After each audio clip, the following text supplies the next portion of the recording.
welcome back to another episode of Gains Over Games. Game Over Gains. There we go. That sounds better.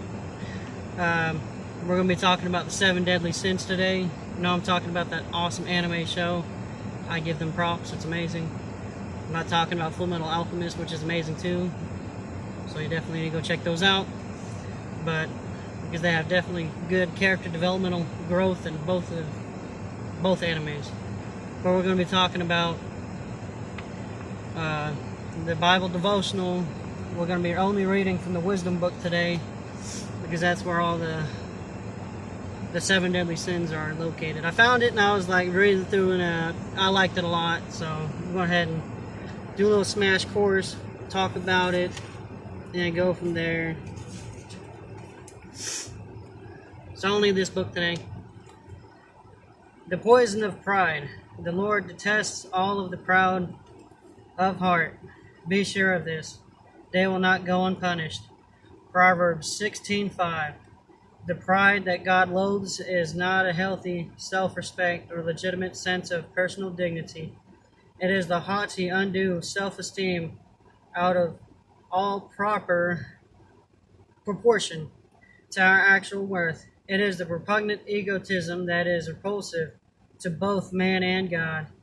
It is that revolting conceit that swaggers before man and struts in the presence of the Almighty, and God hates it. Pride may take various forms. Spiritual pride trusts in one's own virtue rather than in the grace of God. Intellectual pride gives its possessor self-confidence rather than a God-confidence. Pride in material things enthrones self and displaces God. Secondary things are exalted to the place of first importance. Social pride manifests itself in arrogance and status. All forms of pride emanate from the haughty human heart, and pride is the sin that God hates the most. What can you do about it? Confess your pride, humble yourself in the sight of God. Look then at Christ, who humbled himself and became obedient to death, even death on a cross. Philippians 2:8. Wisdom for today. We live in a world, Father, that encourages pride in a person and misunderstands and mocks humility.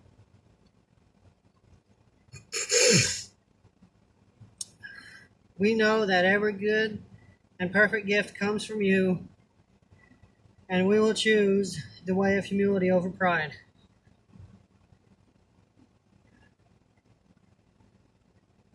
I always had a problem with this. Not the pride part, because I've always been...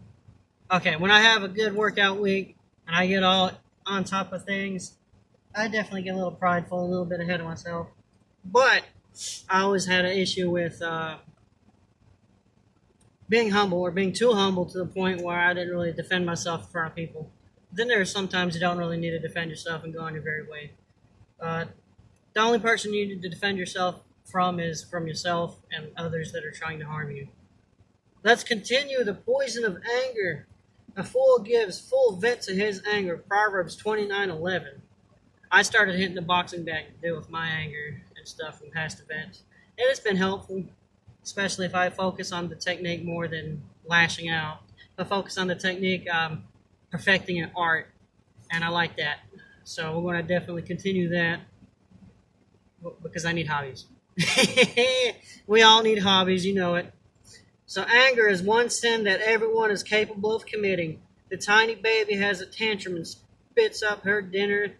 The little boy has a tantrum and ruins the family gathering. The wife loses her temper and wounds her child's heart. The husband gets angry and terrifies his family. Homes can be destroyed by the swirling tornadoes of anger. Business relations can be shattered by fits of violence. Temper, friendships can be broken. Anger causes murder, assaults, and conflicts. Anger brings out the animal nature of human beings. It hinders our Christian testimony and causes people to lose the joy of living. Strong facts. To many of us, excuse our anger by blaming our natural disposition, but anger is sin. The first step in finding victory over anger is the want to get rid of it. Next comes confession. then comes to a yielding to God. His Spirit can tame your tongue and your passions when you surrender your heart to Jesus. He who calmed the turbulent sea of Galilee can calm the temptations sea of your anger with his love. Wisdom for today. Help us recognize our anger for sin that it is. Father, create in us in its place gentle and quiet spirits that are far more pleasing to your sight. Philippians 4:5. The poison of envy. A heart at peace gives the life to the body, but envy rots the bones. Biggest facts, you see it all the time. I don't need to explain it, but I will. That's Proverbs 14:30. Even I have succumbed to envy and my pursuits of physical gains, where I thought I was strong. I meet somebody stronger, and I'm like, dang, I ain't done nothing yet. My bench max is 230. One of my buddies told me, he was like, my bench max is 400.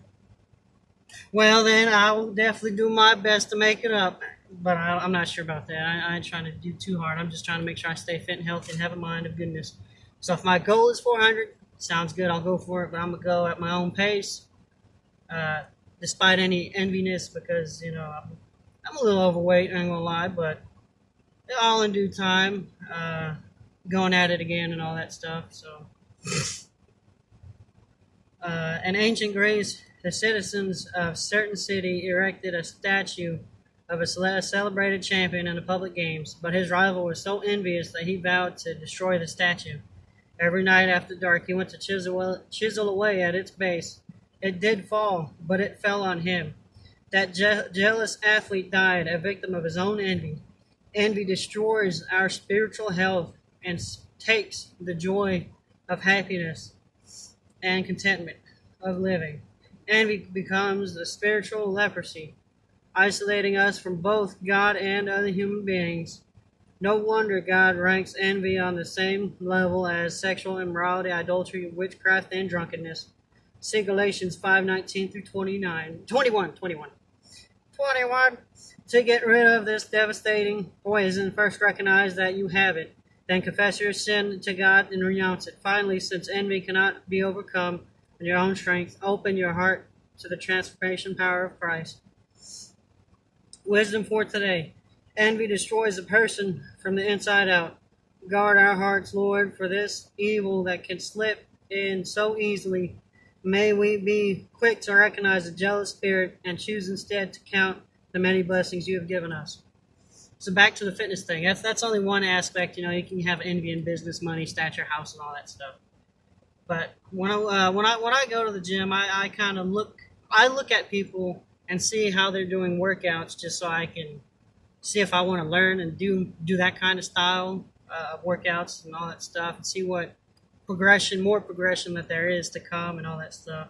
So I try to look at it as like a learning aspect, so I don't fall into the envious trap, because you can look at it and be like, I wish I had, or whatever. But honestly, you don't want to do the work for sure.